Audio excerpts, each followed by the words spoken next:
आम्ही नवरा बायको तर होतोच, पण आम्ही मित्र पण होतो. सगळ्या गोष्टी शेअर करायचो आम्ही एकमेकांशी.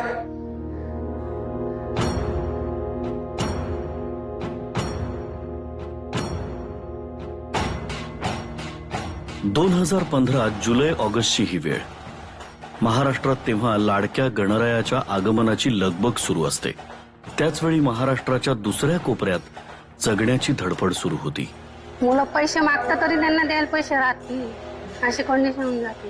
स्वतः तो माणूस गेल्यानंतर त्याच्या घरच्यावर जे परिस्थिती येते त्याला ते समजते की शेतकरी आत्महत्या काय असते.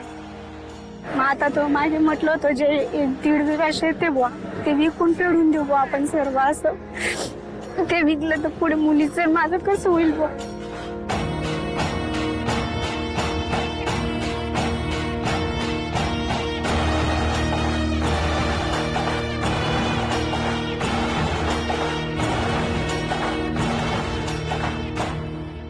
बीडच्या कार्यक्रमाची क्लिप समाज माध्यमांवर व्हायरल झाली. त्यानंतर खूप समसंवेदनशील मित्रांचे, परिचित अपरिचितांचे फोन सुरू झाले. आम्हालाही मदत करायची, आम्हालाही मदत करायची आहे.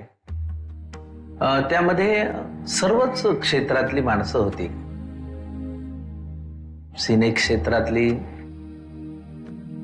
नागरिक जास्त, संवेदनशील नागरिक जास्त.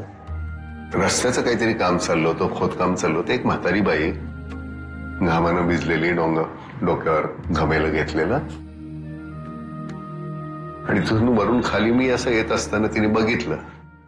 ते घमलं टाकलं असं उजळीमध्ये माझा चेहरा धरला. ए काय रे बाळा. आणि कमरेचे असे काहीतरी पैसे काढून माझ्या हातात घामानं भिजलेले, हे घे माझ्याकडनं, हे घे. मला असं वाटतं की ह्या सगळ्या प्रकाराला मोहिमेचं स्वरूप त्यामुळे आलं की अशी माणसं, मग ते 5-10 रुपये असतील किंवा खाली गाडी पार्क करून वर गेलेलं असताना आयुक्तांच्या तिथे हे सगळे ड्रायव्हर मिळून त्यांनी 150-150 रुपये काढले. आणि वर मी खाली आल्यानंतर, साहेब हे आमच्याकडनं. पलीकडे भिकारी उभा होता, त्यानं येऊन 300 रुपये दिले. एकीकडे ते काम चालू असताना आम्ही जास्तीत जास्त सुन्न होत होतो आणि ही विदारकता अनुभवत होतो. हे सगळे प्रसंग एकत्रित इतके बघितल्यानंतर मग पाटेकर म्हणाले की नाही, हे काही खरं नाही. याला एक मोठं काम उभं करणं गरजेचं आहे, याला एक कायमत्व येणं गरजेचं आहे. आणि म्हणून मग नाम फाउंडेशनची कल्पना जन्माला आली. माणसांसाठी माणसांनी चालवलेली माणुसकीची मोहीम, असं एक व्यापक स्वरूप त्याला झालं.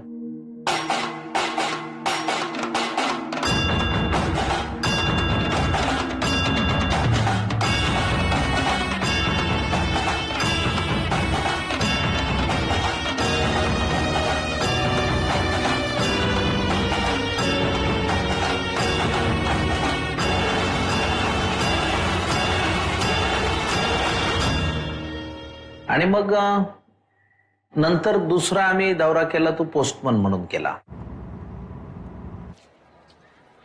म्हणजे काय तर शहरातल्या ज्यांना द्यायची इच्छा आहे 15,000 रुपये, त्यांना आम्ही डिरेक्टली 2 वारसदारांची नावं दिली, आत्महत्या केलेल्या शेतकऱ्यांच्या, शेतकरी बांधवांच्या वारसांची.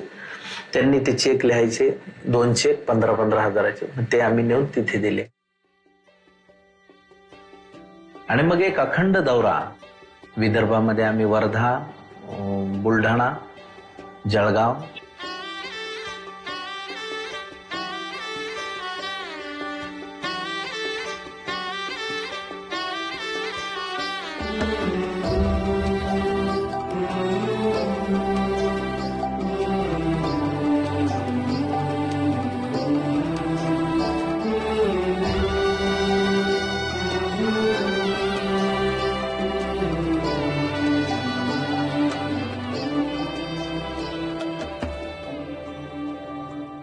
आपल्या सर्वांनाच कळतं की 15,000 रुपये किती दिवस पुरणार, किती काळ पुरणार. आपण सगळे तसे माहीत असलेले लोक आहोत. तर ही सुरुवात आहे केवळ. त्यानंतरचा आपला टप्पा थोडासा वेगळा असणार आहे. आयुष्यात माझ्या जसं मी ठरवलं की हारायचं नाही, तशी एक गोष्ट मला फक्त प्रत्येक शेतकऱ्याला सांगायची, हारायचं नाही. आत्महत्या हा मार्ग असू शकत नाही. सुदैव असं आहे की अशी बाकीची मंडळी भेटतात की जी वारंवार तिथे वर्षोनवर्ष काम करतायत आणि मग ती नामला येऊन मिळाली. खरं तर नाम त्यांना येऊन मिळालं. ती मंडळी काम करतच होते. आम्ही आता 2-3 महिन्याचंच वय आहे आमचं. आणि तुम्हाला खरं सांगतो, सिनेमा चालला, खूप नाव मिळालं, पारितोषिक मिळालं, त्याच्या लाखो पटीने जास्त आनंद आम्हाला हे काम करताना होता.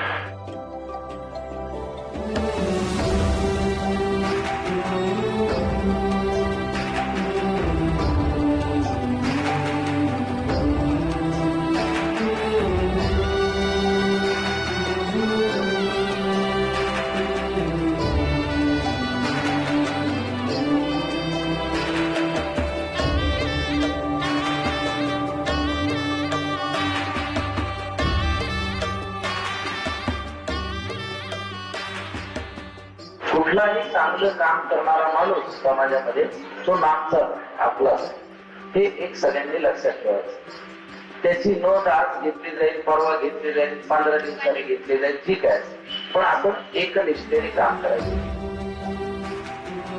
नाम फाउंडेशन मार्फत विदर्भातील यवतमाळ, बुलढाणा, नागपूर, अकोला या जिल्ह्यातील आत्महत्याग्रस्त शेतकरी महिलांना ही मदत देण्यात आली.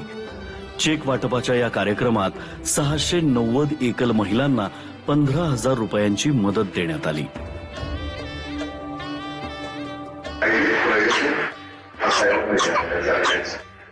आपण काय करू शकतो आणि जे आपण करू शकतो ते आपण करायचं.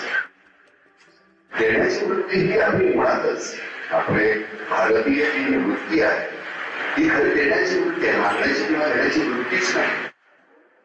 फक्त त्याला काय थोडंसं जागं करावं लागतं, थोडंसं बंद असतं ते किलकिला करायचं, हळूहळू ते सकाळून बंद होतं. धन्यवाद. 10-15 मिनिटं उशीर झाला. जैनांकडे गेलो आणि त्याच कामासाठी गेलो होतो, त्यामुळे माफ करा. तुमच्या सगळ्यांची माफी मागतो. नाम हे नाना पाटेकर किंवा मकरंद अनासपुरेची खाजगी प्रॉपर्टी नाही, ही आपल्या सगळ्यांची आहे. ज्यांना भारत आणि इंडिया यामध्ये एक सुसंवाद व्हावा अशी इच्छा आहे. 353 भगिनींना आज आपण निधी वितरित करत आहोत. चेक वाटपासाठी गावोगावी फिरत असताना हे काम करण्याची मुळात गरजच पडू नये असं सतत वाटत होतं. आपल्याच या कुटुंबियांवर आत्महत्या करण्याची वेळच येऊ नये ही भावना सातत्याने मनात येत होती. किती छोट्या कारणासाठी माणसं निघून जात आहेत आपल्यातून. आपण इतके मुरदाडासारखे शांत निर्लज्ज कसे बनतो, मी माझ्या बाबतीत म्हणतोय. तुमच्या बाबतीत बोलण्याचा मला अधिकार नाही. खरं सांगतो, आरशात पाहिल्यानंतर आपल्याला आपली किळस का नाहीये. ज्या दिवशी मला माझी किळस आली त्या दिवशी नामची सुरुवात झाली माझ्या मनामध्ये. आणि मग एक दौरा आम्ही मराठवाडा आणि विदर्भ असा केला, ज्यामध्ये औरंगाबाद, लातूर, नांदेड.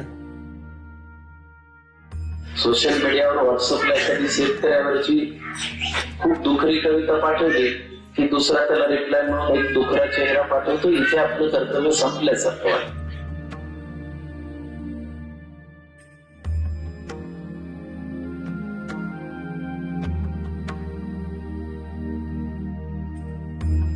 आणि ही सगळी चळवळ जी आहे सुरू झाली, माझ्या मनातले घुसमट पण त्याला सगळं वेगळं मूर्ख स्वरूप देणारा हा मकरंद आहे.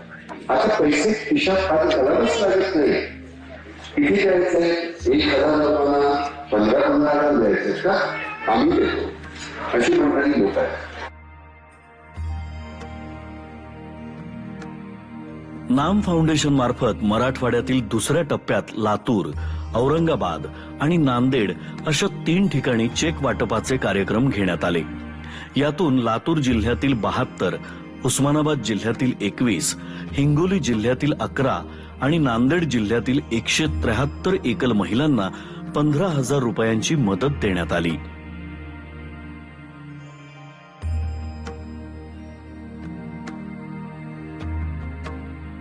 आपल्याकडे गडबड अशी झाली आहे की विचार लुप्त होत चाललाय. माणूस जगण्याचा अधिकार गमावत चाललाय. जनावरांमध्ये आणि माणसामध्ये फारसा फरक होणार नाही.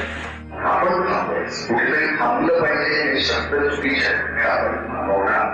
कोणीतरी करेल या आशेवर आपण बसायचं नाही. आपल्या खिशातलं काही का होईना आपण देऊ.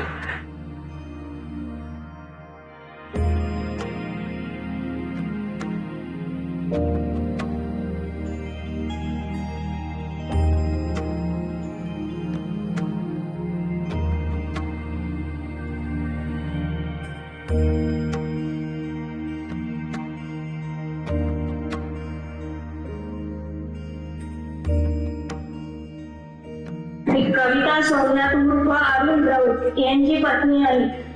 त्यांनी आत्महत्या केली 28/3 या तारखेला. तर त्यांनी आत्महत्या केली. मला एक मुलगा आहे 5.5 वर्षाचा, एक मुलगी आहे 4.5 वर्षाची, 4 वर्षाची. तर आम्ही कसं करावं? त्यांनी आत्महत्या केली पण आम्हाला काहीच नाही, घर पण नाही, काही पण नाही, आई पण नाही. आम्ही करावं कसं? आता काय करतेस? PhD करायची, नोकरी करायची. काय काय शिक्षक म्हणून नक्की झालं का तुझं? माझ ही 15,000 रुपयांची मदत काही फार मोठी नव्हती, परंतु या मदतीची सुरुवात होणं गरजेचं होतं. आम्ही तुमच्या पाठीशी आहोत असा आधार या महिलांना मिळणं गरजेचं होतं. 2015 साली सुरू झालेली ही मोहीम आज तागायत सुरू आहे. नाम फाउंडेशन तर्फे आजपर्यंत महाराष्ट्रातील 2,500हून जास्त आत्महत्याग्रस्त शेतकरी महिलांना 15,000 रुपयांची मदत देण्यात आली आहे.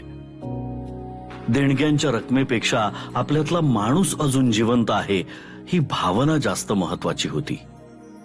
म्हणजे पूर्वी नाटकासाठी आम्ही आपल्या बसमधून फिरायचो गावोगाव, पण आता 30 गावं एक वेगळ्या दृष्टीनं पाहता येत होती.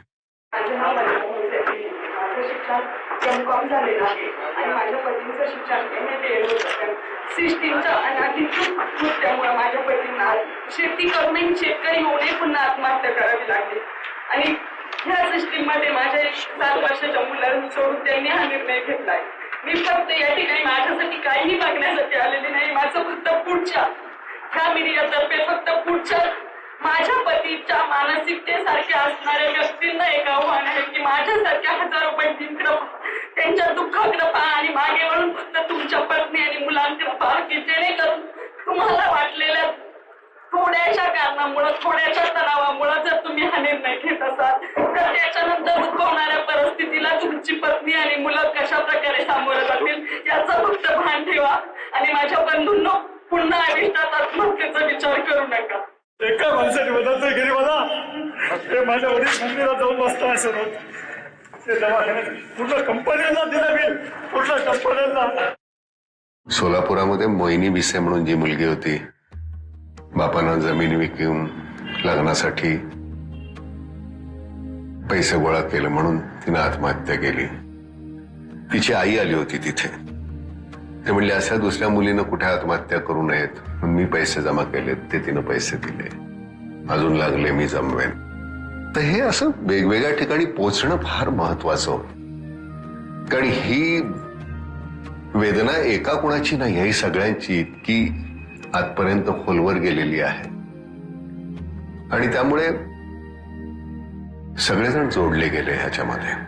मला आठवतं जेव्हा हा मदत निधीचा ओघ सुरू झाला होता त्यावेळी मला एक फोन आला आणि बाई होत्या आणि म्हणल्या तुम्ही माझ्या घरी येऊ शकाल का पैसे घ्यायला. कमलताईंचं वय 82 वर्षाचं आणि त्यांच्या घरी मी जे काय अनुभवलं ते इतकं हेलावणारं होतं मला, इतकं म्हणजे त्यांची या मोहिमेविषयीची असणारी आस्था आणि त्यांचे आशीर्वाद. मला वाटतं अशा खूप आशीर्वादांच्या साह्यानं मदतीनं ही चळवळ अशा पद्धतीनं फोफावत चालली आणि ती फार सकारात्मक गोष्ट आहे. त्या दिवशी आमची मीटिंग होती ना आमची पुण्याला, तिथे एक दाम्पत्य आलं होतं, वय वर्षे 75च्या पुढे. त्यांनी मोठी काहीतरी रक्कम त्यांनी दिली. बरं, फार काही सधन वाटत नव्हते ते. त्यांना म्हटलं की सर तुम्ही इतके पैसे देताय, तुम्ही व्यवसाय. ते म्हटलं नाही, आम्ही दोघंही निवृत्त आहोत आणि आम्हाला पेन्शन आहे, त्यातून जमवलेली ही रक्कम आहे आणि ती देतोय. नाम फाउंडेशनची ही मदत जशी प्रसारमाध्यमांमुळे कानाकोपऱ्यात पसरली तसा मदतीचा ओघ सुरू झाला. समाजाच्या सर्वच स्तरातून मदत येऊ लागली. महाराष्ट्रातील अनेक संस्था, गणेश मंडळ, शाळा, कॉलेज आणि अगदी अंगणवाड्यांमधून सुद्धा देणग्या आल्या. अगदी 90 वर्षाच्या वृद्धांपासून ते 10 वर्षाच्या लहानग्यापर्यंत अनेकांनी त्यांच्या परीने मदत केली. या मदतीचं मोल सर्वात जास्त होतं. सातारा जिल्ह्यात खटाव तालुक्यामध्ये मांजरवाडी नावाचं गाव आहे. तिथले प्रवीण काळोखे पोलीस दलात नोकरीला लागले आणि दर महिन्यात आम्हाला मदत करायचं त्यांनी ठरवलं आणि त्याप्रमाणे ते करत गेले. 500 रुपये दिलेले आहेत, 61,000 रुपये दिलेले आहेत. आम्ही आज नाम फाउंडेशनसाठी 61,000 रुपयांचा चेक दिलाय. तो आमचा मराठा इंग्लिश स्कूल शाळांना आमचा एक व्हॉट्सअप ग्रुप आहे. या ग्रुपमध्ये जी मुलं आहेत ती डॉक्टर्स, इंजिनियर्स, शेतकरी ते भारतात सुद्धा आहेत आणि भारताच्या बाहेर सुद्धा आहेत. या 61,000 रुपयामध्ये बरीचशी रक्कम आम्हाला बाहेर सुद्धा आलेली आहे. कुठं आणले 2,000 रुपये? पप्पांनी दिले. पप्पा कुठे आहेत? आता पप्पांना हे तुला पुढे परत करायचे, ते लक्षात ठेव. आता हे उसने दिले, ओके?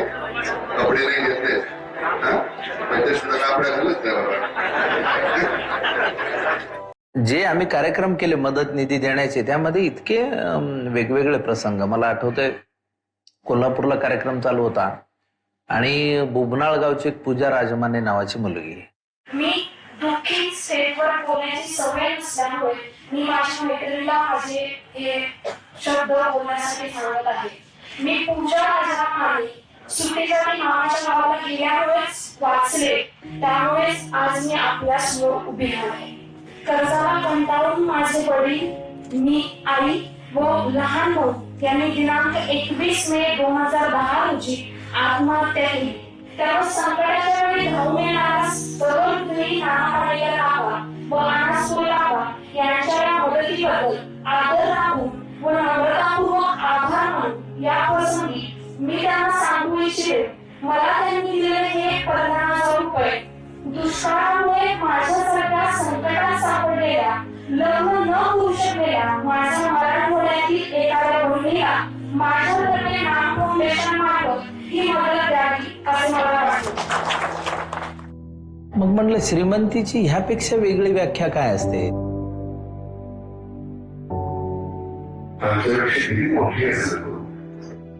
नाशिकच्या एका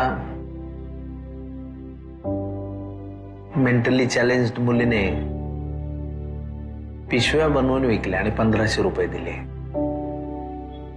एका मुलाने त्याच्या वाढदिवसावरचा खर्च टाळून 2 मुलांना दत्तक घेतलं.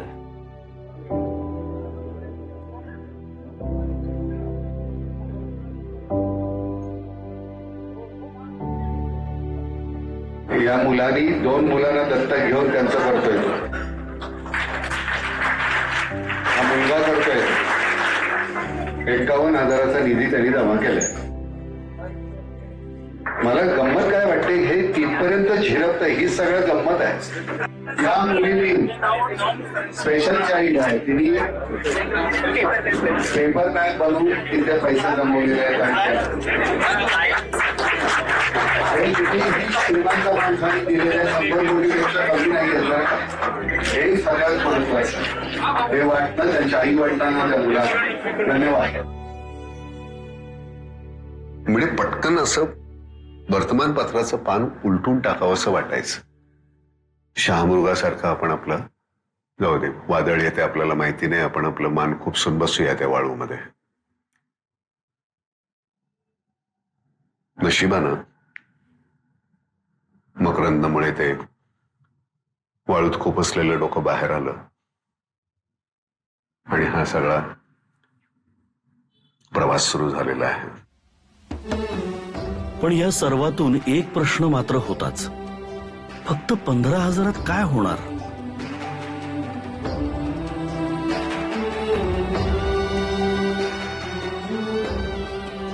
त्या 15,000मुळे मी आज इथपर्यंत पोहोचले सर. आज 4-5 लाखाचं भांडवल मी जमा करून 40 बायकांना काम देते. माझी परिस्थिती डाऊन आहे तर मी उपास भोगला 2 टाईम. सगळं वाढवलं मग थोडं थोडं थोडं थोडं आणि मला माझी जिद आहे करावंसं वाटते मला. हो पहिलेपासून भरपूर अडचणी आल्या सर, पण त्यावेळेस भरपूर मदत केली मला सगळ्यांनी. मा घरी तसा टाइम आला ना तर मला असं वाटते मा यायच्या घरी याच टाइम असेल. नाम फाउंडेशननी शिकवलं मला मदत करायला हे सगळं. सगळे जण म्हणते दुकानदारी दुकानदारी.